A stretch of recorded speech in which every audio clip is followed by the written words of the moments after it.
Hey parents and coaches, are your kids using the right glove? The most important skill for youth athletes to learn is how to play proper catch. The problem is, most youth gloves are made with bad leather and are too big for small hands. They actually make it harder to play catch. That's why former Major League Baseball shortstop Kevin Smith created Cali gloves. Cali gloves are crafted from 100% Japanese kip leather and are the perfect size for kids. All Cali gloves come with palm slits, finger loops, and elastic wrist lacing that encourage proper hand placement, the right closing patterns, and give kids more confidence to go make plays.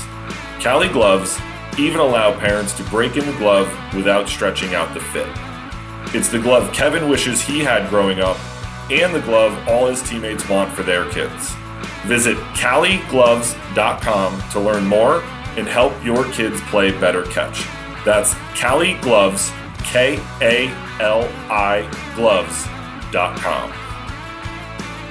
Welcome to this week's edition of In the Clubhouse with EMD Baseball. I'm Andy Kirikides, joined by my wonderful co-host, Mr. Keith Glasser. How are we doing, sir? Great. How are you? Good. We are going to provide a quick update on a topic that people are seemingly very interested in, which is the potential 5-for-5 rule, which would flip NCAA eligibility slightly on its head. Couple things to note here. We'll give it a quick outline just so people are kind of dialed into what this looks like. But the new rule, athletes would have a 5-year window to play college sports from their 19th birthday or their high school graduation date, whichever comes first. Essentially, redshirting is no longer going to be a thing. You basically get 5 years. So a lot of these waivers and redshirt years and other ways that players are able to acquire additional eligibility that we've seen in recent years will essentially go away. The only reason that the clock could stop is because of military service, religious exemptions, and pregnancy. So this will certainly have some impacts if and when it gets voted. But the latest news, Coach Glass, is they're going to vote in June, I believe. Yeah, we kicked the can down the road. The proverbial road. The committee met on the 22nd of May and basically decided that they were squared away to vote, but they're not going to do it until June. I think they're doing it because they want to remove any ambiguity around the 26 eligibility. Yeah, which we can outline kind of some of the stuff that has been seemingly written in pencil at this point. But you got any thoughts on this at this point? I mean, I know we touched on it previously, but anything else come to mind? Yeah, I mean, I think that it's certainly going to be interesting. I think the 5 years, it makes it more clean, obviously, from the quote unquote age-based model where we're more or less trying to eradicate the 6th and 7th and 8th and 9th year waivers that people are getting. You're going to get 5 years from, whether you turn 19 and you're a post-grad or, you graduate from high school, your clock starts then. But I do think that it's still going to be difficult from a roster management perspective. The other thing, and I guess I'm unclear on this at this point, is this, we're assuming that this is going to be everybody, right? D1, 2, and 3? Yeah, I think that's the assumption, that this will be across NCAA and that it would also they're also throwing in an antitrust into this, correct? I think there's speculation of that. So it's funny that there's all kinds of stuff flying around with eligibility, and I'm sure we're going to end up doing a full long on this at some point. But there's new legislation that just came out today. Ted Cruz and Maria Cantwell. Basically, it's called the Protect College Sports Act, which encompasses some of what we're talking about, but I think it goes a lot deeper, which I have not been able to fully read. This is probably months away, but the 5-for-5 is seemingly going to be a part of this if it ultimately passes. But for right now, I believe the NCAA is more focused on trying to vote the 5-for-5 and potentially add in the 1-year transfer rule, which I think would be the best thing they could do. I think the one-time transfer is the best thing we can do. I think that, and this is probably for a different day, but the amount of people that are jumping into the transfer portal right now, before it's even open season in the transfer portal is absurd. And I think I have my own thoughts on it and the advice people are getting and where it's coming from. But I think the 5-for-5 thing is, I like the idea. I'm very interested to see the implementation of it and how it's going to affect rosters moving forward. I haven't done the math, but it's going to be difficult to keep 4-year windows. I mean, we've done it, right? But like rosters have ballooned, and we have DSAs and all the other things that are going on within that, where rosters are bigger, and they're not going to go away for another 3 years, the DSAs. So you're still going to have some higher roster numbers, but when we get to that, once they clear in another 3 years, what is it going to look like with a 5-year kind of window for 34 guys in baseball and some of the other sports? And I know that baseball, I think we talked about this before. I think it's a tight roster in a 5-year cycle with 34. I know there's a bunch of other sports out there that have voiced their concerns about it as well. So it's not just baseball that's affected. This is going to obviously affect every single sport at the NCAA level. And I think the easy way, and quite frankly, I don't know if it does affect it nearly as much. Maybe it just, you have less guys in each class that you're bringing in, because with a one-time transfer, you're probably not looking at the pool of transfers is probably going to be smaller, right? And then you're just, instead of it being 8 a class, let's call it 8 or 9 a class, depending, it's 7 a class. Maybe it's one less guy a class that you're bringing in, whether it's through the portal, high school, or JUCO route. You know what I mean? Because that gets you around 35. So if we're at 34, you're looking at class, instead of a class of 8 or 9, you're looking at a class of 7. I don't think it's going to change. I don't necessarily think it's going to change timeline type stuff, right? I think that in a 5-year window, a one-time transfer, and 34-man rosters, coaches are going to have to be right, and families are going to have to make the right decision. It's going to be even more crucial that you make the right decision, because you're not going to have multiple outs to be able to transfer to a bunch of different places because you made the wrong decision, or you feel like you're slighted, and the reality is you don't fit at the level you went to, and you're still trying to chase it. Like, you're going to have honest conversations about where you fit and where you're going to go, and the opportunity and all of those things to make the right decision the first time, because you're going to get one get out of jail free card for the monopoly players out there. So I don't know. Like, I'm split on it, right? Like, I've given this a lot of thought, and like part of me is like, it's going to be hard in a 5-year cycle with this, but is it? You know what I mean? Like, maybe it's just one less guy, 1 or 2 less guys a class that you're bringing in, and you're staying on a 5-year cycle. And but the flip side to that, I think, and this is where I struggle too, is that it's going to be hard if you have 14 freshmen, sophomores that you need to contribute. So you're going to need to nail it from a recruiting standpoint. If you're the parent of a high school baseball player with college aspirations, you already know the recruiting process can feel overwhelming. Endless showcases, nonstop emails, and big promises with very little clarity. That's why we recommend Diamond College Showcase Camps, the nation's premier academic baseball showcase. At Diamond College Showcases, every college coach in attendance is there with a purpose: to coach, instruct, evaluate, and recruit. Every player is seen, every player is engaged, and every family leaves with a clear understanding of where they truly stand. This is not a mass camp. College coaches run the drills, evaluate every athlete, and provide honest professional feedback that you can trust. Diamond College Showcase camps are built for serious student athletes who value both baseball and academics. If you're looking for transparency, clarity, and a recruiting experience that respects your time and your player's future, Diamond College Showcase is the place to be. To learn more, visit diamondcollegeshowcase.com.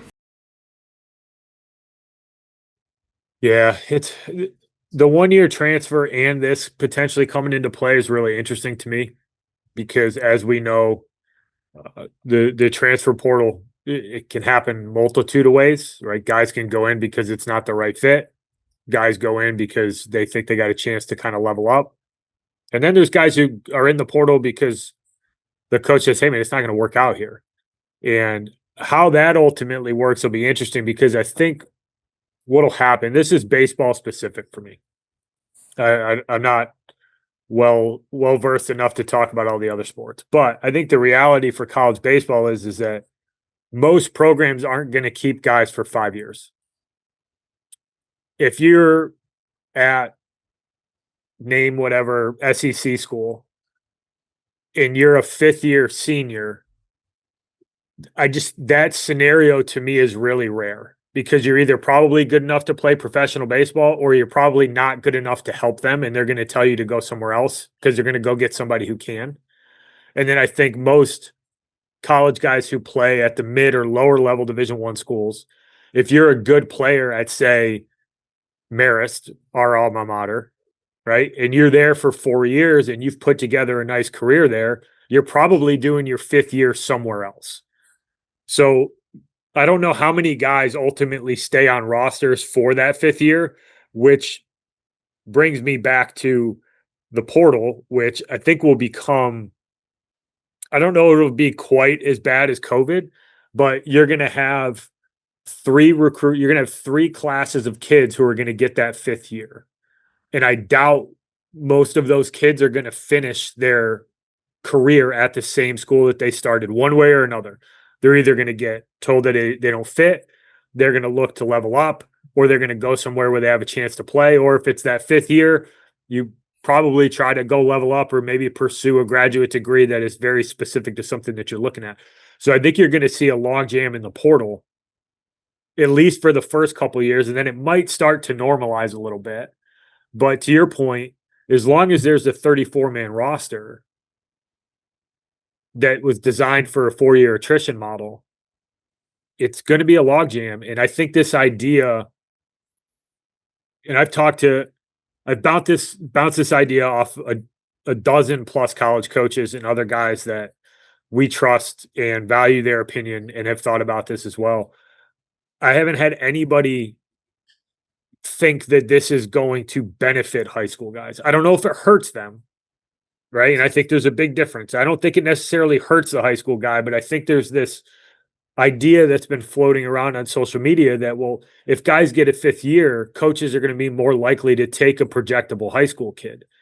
But when you only have 34 roster spots, you don't have time to take 2 or 3 high school kids who might be good as juniors because you don't have enough wiggle room on your roster. So I don't know.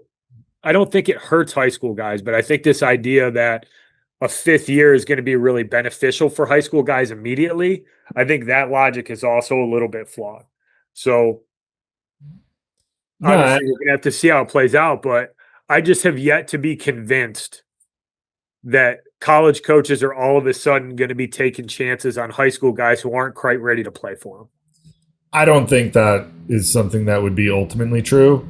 I think the grad transfer thing at the Division 1 level, like Division 3 to 2, 2 to 1, 3 to 1 grad school model, I think is the most likely of outcomes. I think you're right. At the upper levels, I don't know how many guys are going to actually be at a program for 5 years. There's a lot of schools out there that don't have grad school or only have very minimal grad school options at the school, at mid-major Division 1 and down. So those guys might be looking for grad school opportunities for a year as a kind of plug and play. I think it benefits Division 2 and 3 If you want my honest opinion, there's no real roster limits at those schools unless they're imposed by the school themselves. I think those types of schools I know of a lot of Division III schools that are 5-year programs for certain academic requirements. I know, like when I coached at RPI, we had a co-term program. It was a 5-year master's program. You opt into it, and you're in school for 5 years. You graduate with your bachelor's and your master's together, right? So that kid can now play for 5 years and get his master's degree. And, hey, you could be a mechanical engineer and get your MBA, or you can get your master's in Mech-E and play for all 5 years. Whereas in the past, it was you played 4 and then the 5th year you stayed and just, did your schoolwork and that was it. I think it's way more beneficial at that level. Do I still think that there's going to be kids from those levels that are going to try to level up? Certainly I do. It's still going to happen. But I think it benefits more of the Division 2s and 3s of the world where, there are more offerings from, I don't want to say by and large, but most schools at the Division 3 level, I think have, more semblance of grad school and more opportunities to be able to do stuff at those academic institutions. And, whether or not they have grad school, I also think that, if you're at a higher end academic institution and you have 5 years to play, you could become a dual or double major. And instead of doing it in 4, you can do it in 5 and graduate from Amherst as a math and science major, let's say, and you get a dual degree in math and science, or, math and data analytics. You know what I mean? Like, I think it benefits a lot of those types of programs because there's no real roster limits, again, unless they're self-imposed by the school.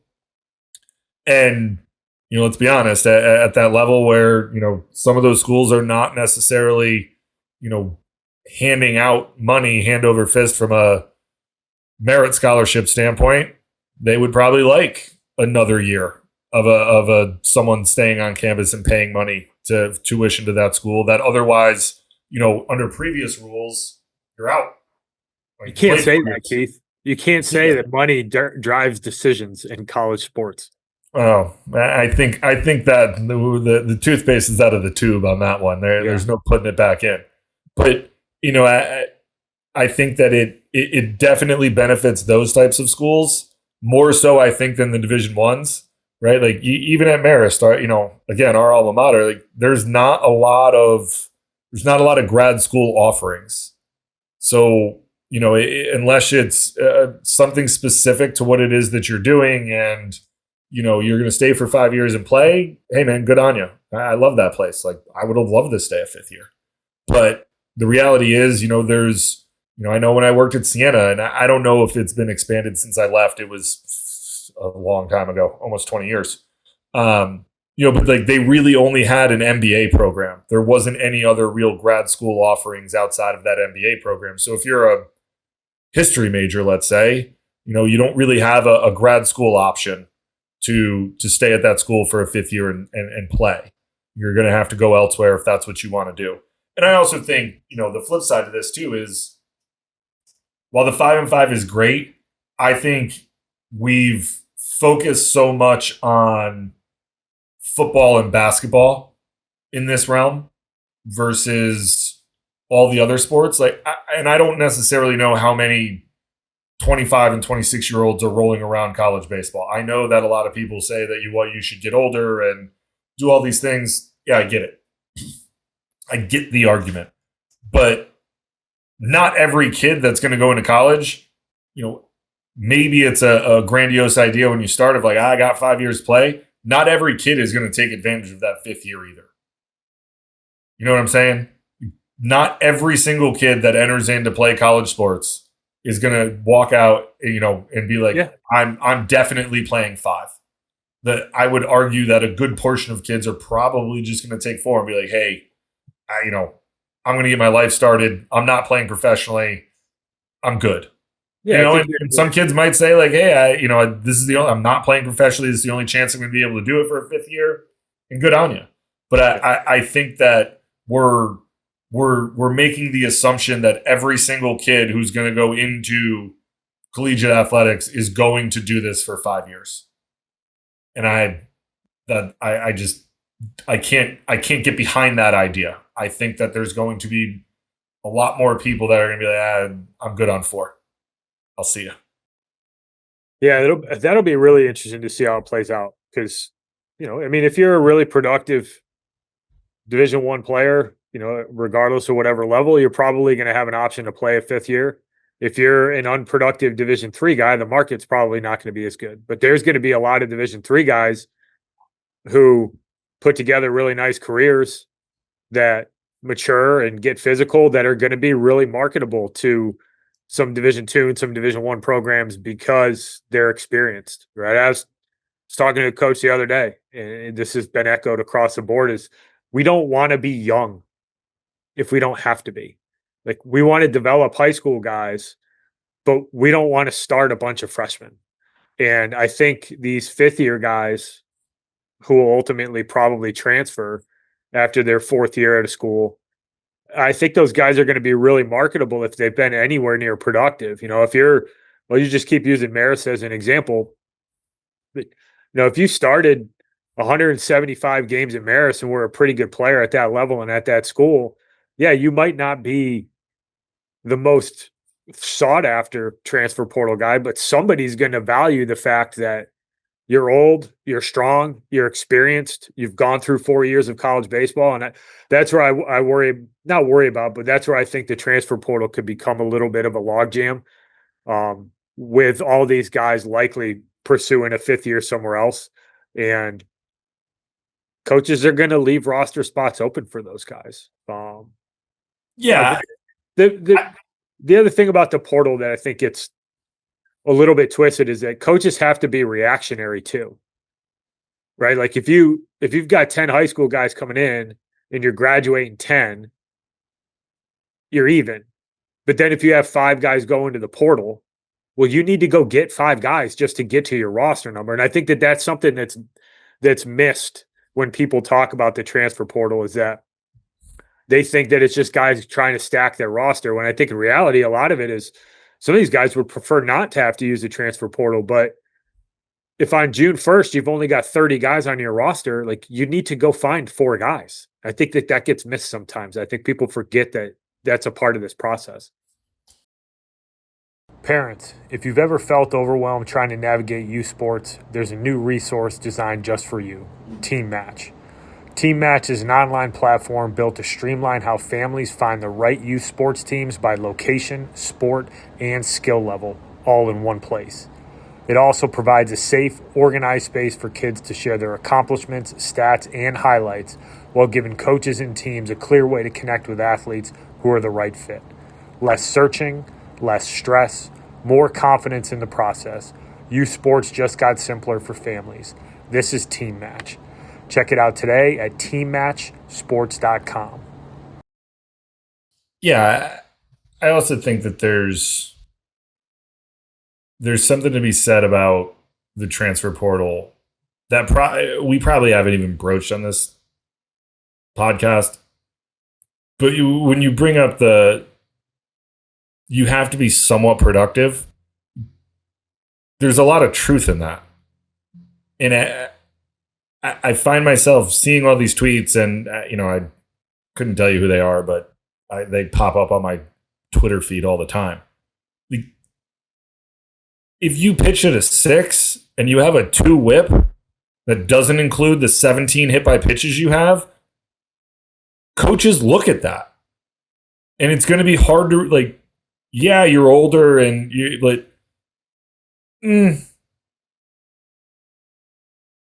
You either need to be productive, or you need to be really projectable and do some things that are pretty special. Like we were talking about it with a buddy of ours the other day. Like, you can hit 275 and strike out a bunch, but if you play high level shortstop, you might be able to level up. But to your point, correct.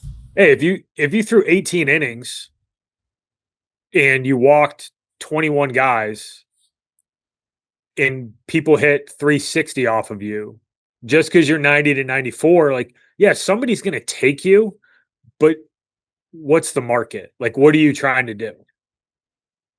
And I think that's where, Are they though? yeah, somebody will take them, but you're probably not getting what you think you're getting just because your TrackMan data looks sexy. Coaches are going to go to the video. There's so much data available that they can sift through. Like, But well, hey, you couldn't at pitch some to point, we're devolving from the 5-on-5. But yes. at some point, the fact remains that you still have to play the game. And if your stats are bearing out, whether it's offensively, defensively, or on the mound, that you're really struggling to be able to do it in game, that there's not going to be a as big a market or even a market for what you think it is, for what you think you probably should get. Yeah, and I would love to. And I would love to have some conversations with some of these kids that are going in, just to be like, "Hey, so what are you thinking?" Because maybe their thought process is spot on, and they're going, "Hey, like I need to go to a different place because I just I need a change of scenery. I need somebody that I feel like can help me hone some of this in," which I think is a different conversation versus, "Hey, I hit 95. Like I should be pitching for Arkansas." Like big difference. You have a 3 whip and a 15 ERA and you're a 1.9 to the plate. That's you. My point in all of this, and you still have to play the game, and we've devolved from the 5-for-5. But the transfer portal is a big portion of this 5-for-5, and I think with transfer portal season coming up on next Monday is when you can officially go hunting in the transfer portal. RPI, RIP. But like I just think that it's you have to I think I guess my point in it is if you're gonna have a one-time transfer rule, you have to legitimately really think about what your production has been at the school that you are currently at and whether or not there's a market for that out there. Because if it's just going to be a run-of-the-mill 250 with average defense and no juice, there's not going to be a lot of market for that. I can find a high school kid to hit 250 and play marginal defense with more upside. Yeah. To fly in the face of we just want to be older, but if you're going to hit 275 and field 990 at shortstop and be really good, that's a different argument. It's an individualized case, but I think that a lot of people look at their numbers or their metrics and they see these things. I'm sick. I look at a lot of the stats on the people I see going in, and I think that and I've been contacted by coaches about people, whether or not I know them or we've worked with them or I know of them because I coached in the league or I've been out here in Rochester and whatever it is, right? And generally the answer is no. But they look at the numbers, they look at that stuff and see how it plays, and you have to take that into account. And I think that you have to understand that while yes, there are not a lot of different there's the differences between the levels are not as drastic as you think. The margin from error is bigger than what you think it is. Yeah, that's a good way to put it. I mean, you go and you look at. It's easy for us and it's easy for coaches to see a kid go into the portal and go look at some stuff, and it's like, oh, that kid's going to get a lot of interest. You hit 340 with 14 pumps in Conference USA, and you play a position in need. Like, yeah, that kid's going to he's going to have some options to sift through. Versus, you hit 210 in the American East and started 12 games. You're probably going into the portal for a different reason, and that's fine too. But it's not hard to figure out who's going to get legitimate interest and who's not. Yeah. Yeah, these coaches have access to way more data than we do. Like, it's not hard for them to paint a picture of a guy who's got 100 games in college under his belt. Like, they can pretty much pinpoint, like, yeah, that guy can play for us or not. Yeah, I think it's a lot more black and white once you're in college, right? You have the data and and it goes both ways. Like it's a lot easier to say yes. It's a lot easier to say no because you have the data once you're in college and you're playing against college guys to say, I think this can play or this is going to work for us. And it becomes relatively easier, I would say. Yeah. You know, I don't necessarily know that everyone loves it, but you know, it becomes a lot easier to say yes or no. Which is why, back to the original point, the grad school stuff, we've derailed a little bit, but the grad school stuff, if you go produce for 4 years, there's a large body of work for you to be able to put yourself out there into the transfer portal for a grad school 1 year, go get your grad degree. And here I am, you know, I have 4 years of work and data that you can go through and be like, yeah, no, he's gotten better every year. And, you know, strikeout numbers have gone up, walks have gone down, averages climbed every year, power numbers have gone up every year. His defensive numbers have, you know, always been solid and it's gotten better as junior and senior year. That plays. You know, you got a real versus a 1 year. Yeah. Like I'm out of here. Like, okay. Yeah. Yeah. I mean, it's kind of take it full circle. Like, there's a lot of things I like about it. I think the impacts are. I think there's some stuff that is going to happen in the next couple of years before this kind of normalizes. But it sounds like it's going through, you know, so I think it's something that, you know, just to be aware of and understand kind of how this works and, you know, how it could potentially impact. I think we'll know a lot here in the next month and we'll probably revisit this and we'll get more opinions from coaches and have a better you know, maybe even a clearer set of ideas of how we think this is all going to play out. But yeah, it's coming. Anything else you want to add? No, sir. All right. Well, thank you for listening, everybody. Tune in next week. We will talk to you then. Thanks. Thank you for listening this week. If you're watching on YouTube, go ahead and hit that subscribe button and smash that like button for us. Check us out on Apple Podcasts, Google Podcasts, as well as Spotify. You can follow us on Twitter and Instagram at EMD Baseball. If you want to find out what me and Keith do to help families and players navigate the recruiting process, go ahead and check us out on emdbaseball.com. Take a few minutes to check out our new online academy. I promise you'll get some good information out of that. Thanks again for listening. Check in with you next week.